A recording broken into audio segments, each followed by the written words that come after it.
mean, I know you were saying you kept bringing up the sound thing and making too much noise, and I think that may have to do with what one of them wanted to free humanity and the other one wanted to keep them enslaved, and that's why You one know, of them was trusted with this Sigma thing, and then also kind of let me please, Let please. me clarify that too. I did make a mistake. It wasn't Enlil. It was Anu who wanted, because of the noise. His of course Anu wanted to destroy mankind, and I said Enlil, and I should have said Anu. So I wanted to clarify that and make sure that that was the point taken.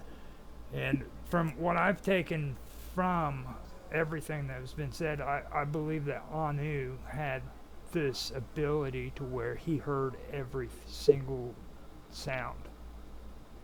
You know what I mean? Like he heard everything. Well, the sound thing is like because it can re re I should have thought more about my sentence before I started it. I'm sorry. It's fine. It's like the resonance. I truly in my heart of hearts I believe that is a big Frequency. mystery. And like if you look into any of those things, like it can restructure your molecular makeup. They can heal you, and it just there's healing frequencies. Like you hear that all the time, like the frequencies. And I think that I believe that's what they were meaning. Like if same thing with the spelling. Say you say certain words and it has certain effects on, like what I was saying with the water. Right. So the same thing, and your voice is, it's that frequency, even with the words you speak. So that's what when earlier we were mentioning about spelling, and like, to cast spell is basically, spelling. Mm-hmm. I, And I forget Now, how where I was going, and I get a little lost sometimes. Sorry again. I'll it's probably say that about 50 times. it's perfectly fine. I actually it's fine. when it comes to the word, I've said it numerous times. I do believe that words have power, and I'm not But talking. it was one of the first phrases, the first in the beginning of the Bible, Yeah. and God said, "Let there be light," Right. and there was light. He said, And like, when people read that, they don't understand that And also, that was words manifesting. absolutely, You see. absolutely, when it also says the Word was with God and the Word was God, that's correct. and Exactly. yeah, It's so that's the word. It's saying words are very important right from the get Yeah, go. It lays absolutely, the foundation. absolutely. That's okay. right. But I'm sorry to cut in, but when you had mentioned that is what the first thing that come up in my mind. And some people, I don't think they make that correlation. No. I don't think that like when God said, "Let there be light," and it was so. I don't think that they're putting together that that thing with one another. Like, God, my words are terrible today. Not putting It's got to two and be two together. nerves. It has to be my nerves because, like I said, I feel like I'm taking a test and I'm just blanking, and It's I think it's perfect. just anxiety or something. You're saying enough to get by, so that's the best. That's the best part. And the more you do stuff like this, the easier it'll get, the more comfortable you'll Yeah, feel about it. that's what I was thinking. So it's. I mean, like I said, we're glad that you're here, and being a part of the conversation and actually wanting to talk with us. So just don't feel like you have to say anything or you don't have to say anything. You're just being here is a great thing. I feel like I'm so much smarter than I'm coming off because I do have like such a range of information, different informations, because I've been, piecing things together as long as I can remember. Mm-hmm. And I think that, I have a lot of good things to add. It's just going to be a process of being able to shake my nerves a little bit. And I promise, like, as you all get to know me, I will This will come easier. This Mm-hmm. is how I could put it. That's perfectly fine. Not how you're doing it right now. I Yeah, mean, it takes time. it's perfectly fine the way you're doing it right now. So now, while we're here, let me go ahead and read this. Have you guys ever heard of the myth of Etana? Mm. Is that I think so. This is Indian, where Native American, no, this South is America? Etana is a Sumerian myth, and this is where it all comes together. This is where it goes from where I was talking about with the eagle and the snake. Okay, Mm-hmm.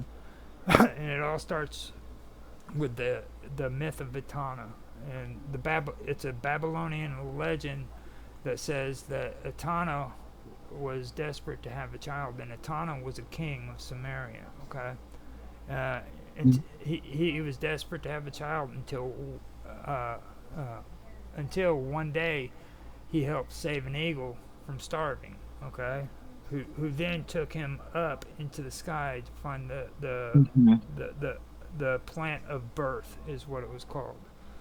Now this led to the birth of his son, Balai or Bala or whatever. Now, in the detailed form of the legend, there's a tree with the eagle's nest at the top and the serpent at the base. Now, both the serpent and the eagle have promised Utu, the sun god, to behave well towards one another, and they share food and their children, no, with their children. So like they would get along. But one day the eagle eats the serpent's children, okay, and the serpent comes back and cries. Now Utu tells the serpent to hide inside of the stomach of a dead bull, and the eagle goes Mm-hmm. down to try to eat the bull, and the serpent captures the eagle and throws him into a pit to die of hunger and thirst. Okay, Mm-hmm. so Utu sends a man, Etana, to help the eagle. Etana saves the eagle, but he also asks the bird to find the plant of birth. Okay, in order to become the father of the sun. So the eagle takes Etana up to the heavens, to the heaven of the god Anu, which, by the way, Anu is actually supposed to be shortened to On, and On originally, according to the Sumerians, was heaven. Okay, but the bird flies him up to On, but Etana becomes afraid in the air, and he starts falling back to the ground. So he makes another attempt and finds the plant of birth, enabling him to have Belai. Um, so far, so far, after that was freaking discovered, uh, the versions have been found in three languages. Okay, there was the Old Babylonian version, which comes from Susa and Tel, Harmal, and then there's the Middle Assyrian version that comes from Assur, and then the Standard version, which is from Nineveh. So Mm-hmm. that's basically the first time that the eagle and the reptile or the snake was actually freaking found on a tablet. Okay, and from that time period, they found all around the world these symbols and these representations and these stories that talk about the eagle and they talk about the snake. And there's other things too, like you'll find the snake and the lion, but that's not as old as the snake and the eagle. Okay, Mm-hmm. and that's what I was wanting to bring up as uh, a part of what we were wanting to discuss when it came to that video you showed on Discord where the guy showed the Grand Canyon and is it a dragon? You know, that's for you to decide. But Yeah. there is a correlation when it comes to dragons and when it comes to just ancient lore and ancient myth. You know what I mean? It's intertwined in every culture, Part every of the world. civilization in the world. Yeah, everywhere. All throughout time too. That's another thing. It's, not only is it, these people didn't have cell phones and internet to communicate with one another, yet they kind of tell the same story. Hmm. Yep. Um, I mean, not verbatim, but along the lines of, like, it's just too coincidental.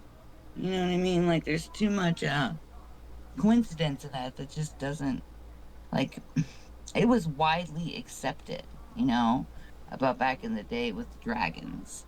I mean, like, people, witnessed it. In the beginning of my studies, I thought to myself, I'm like, maybe when they're saying like feathered serpent or winged serpent, maybe they're trying to describe something of flight, some the best way that they could, um, or to describe what it is that they were witnessing. Now, wouldn't it make some sense, like, for there to be a reptilian, um, like a being? Because if the dinosaurs, if they maybe wouldn't have gotten wiped out and throughout evolution, maybe they would have, turned into these, evolved into these super intelligent reptilian creatures. Like maybe the world would have evolved in more into these reptilian creatures if the dinosaurs weren't, just went kaputs. They weren't wiped out. Like how, it's just, I don't know, it's something in my mind that I've Alien. always thought. Well, That's very possible because instead of the mammalian, like we're mammals, instead of us Yeah. becoming the dominating species, they would have, and they would have built civilizations, and then and then Yeah. of course that also ties into what me and Roger do with our series, everything about aliens, where we talk about the alpha draconian reptilian beings Mm-hmm. and the Anunnaki. And those were Cleveland. supposed to be super intelligent beings, reptilian beings, like you're describing, capable of building civilizations. So Yeah. it does kind of tie in. That's absolutely not far fetched in the least. I've thought the same thing you just many times myself. Like, what would have happened if the dinosaurs had never went extinct?